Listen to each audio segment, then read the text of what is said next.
केजरीवाल को supreme court से बड़ी राहत मिल गई है। अरविंद केजरीवाल को 1 जून तक अंतरिम जमानत मिल गई है। लेकिन उससे पहले आपको पूरा मामला बताते हैं कि आखिर अरविंद केजरीवाल जेल में क्यों गए और अभी तक इतना समय क्यों लग गया उनको जेल से बाहर आने में। आप सबके मन में कई ऐसे सवाल आ रहे थे कि क्या ईडी को बीजेपी कंट्रोल कर रही है, आखिर बिना किसी सबूत के अरविंद केजरीवाल को जेल कैसे भेजा गया, उनको अभी तक जमानत क्यों नहीं मिली या उनको बेल पर बाहर क्यों नहीं आने दिया गया, क्या ऐसा पहली बार हुआ है कि कोई मुख्यमंत्री जेल भेजा गया है। ऐसे तमाम सवाल आप सभी के मन में आ रहे थे और उन सभी सवालों के जवाब लेकर हम आपके साथ आ गए। नमस्कार, आप देख रहे हैं चेतना मंच और मैं हूं आपके साथ तनुश्री त्रिवेदी। दिल्ली के मुख्यमंत्री और आम आदमी पार्टी के राष्ट्रीय संयोजक अरविंद केजरीवाल को कथित एक्साइज पॉलिसी घोटाले से जुड़े मनी लॉन्ड्रिंग केस में ईडी ने 21 मार्च को गिरफ्तार किया था, जिसके बाद मौजूदा सरकार और ईडी पर तमाम सवाल उठ रहे थे। चलिए शुरुआत करते हैं दिल्ली लिकर पॉलिसी से।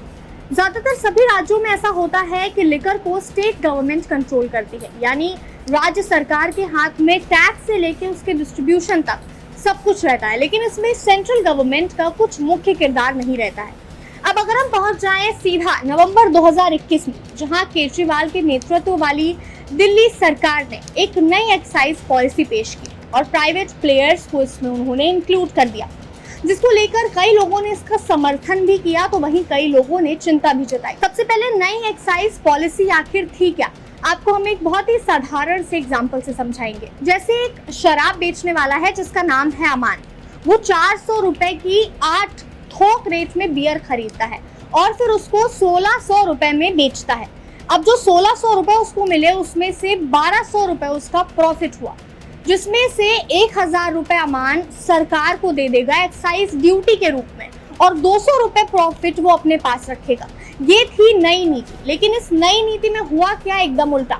1000 रुपए अमान ने अपने पास रखे जो उसको सरकार को देने थे और 200 रुपए जो उसको अपने पास रखने थे वो उसने सरकार को दिए। इसी बीच पॉलिसी लागू होने के करीब 6 महीने बाद जुलाई 2022 में दिल्ली के मुख्य सचिव नरेश कुमार ने लेफ्टिनेंट गवर्नर विनय कुमार सक्सेना को बताया कि नीति में उल्लंघन हो रहा है, यानी नीति सही तरीके से काम नहीं कर रही है और लेफ्टिनेंट गवर्नर ने सीबीआई से जांच की सिफारिश की, जिसके बाद रिपोर्ट में दावा किया गया कि दिल्ली सरकार की इसी नीति की वजह से सरकारी खजाने को 580 करोड़ रुपए से ज्यादा का नुकसान भी हुआ है। अब ईडी का आरोप है कि दिल्ली सरकार की शराब नीति को जानबूझकर इस तरीके से बनाया गया था कि शराब कारोबारियों को फायदा पहुंचे, क्योंकि दिल्ली सरकार ने सभी शराब भट्टियों को प्राइवेट प्लेयर्स को दे दिया था, जबकि हर जगह ऐसा नहीं होता है। हर जगह ये सब कुछ गवर्नमेंट कंट्रोल करती है, लाइसेंस से लेकर टेंडर्स तक सब कुछ गवर्नमेंट देती है, जिसके बाद आप नेताओं पर छूट, लाइसेंस शुल्क माफी के बदले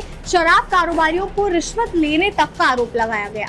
ईडी ने आरोप लगाया कि घोटाले में शराब के थोक कारोबार पूरी तरीके से निजी कंपनियों के हाथ में सौंप दिए गए और इसमें हर हाल में 12% का निश्चित मार्जिन भी तय किया गया, जिसके बाद सीबीआई ने मनीष सिसोदिया के साथ 14 आरोपियों के खिलाफ एफआईआर दर्ज किया और सितंबर 2022 को इन्हें गिरफ्तार किया गया। अब आपके मन में एक और सवाल उठ रहा होगा कि आखिर इस मामले में अरविंद केजरीवाल कैसे फंसे।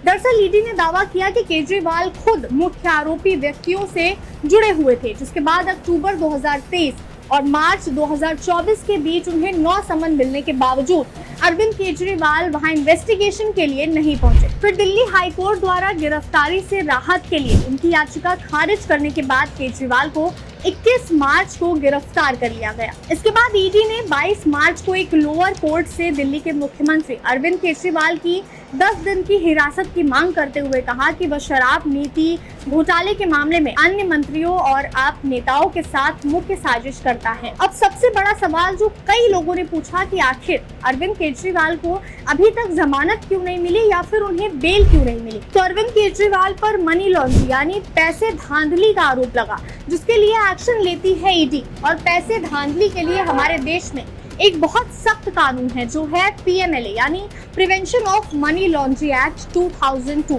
जिसमें आपको तब तक आरोपी माना जाता है जब तक आप 100% निर्दोष साबित नहीं होते, यानी इन्वेस्टिगेशन एजेंसी तब तक आपको नहीं छोड़ेगी जब तक आप बिल्कुल 100% निर्दोष साबित नहीं होते। यही कारण है कि अरविंद केजरीवाल को अभी तक बेल नहीं मिल रही थी। अब इसमें अरविंद केजरीवाल की गलती ये थी कि कोर्ट और ईडी के समन मिलने के बावजूद अरविंद केजरीवाल वहां नहीं पहुंचे थे।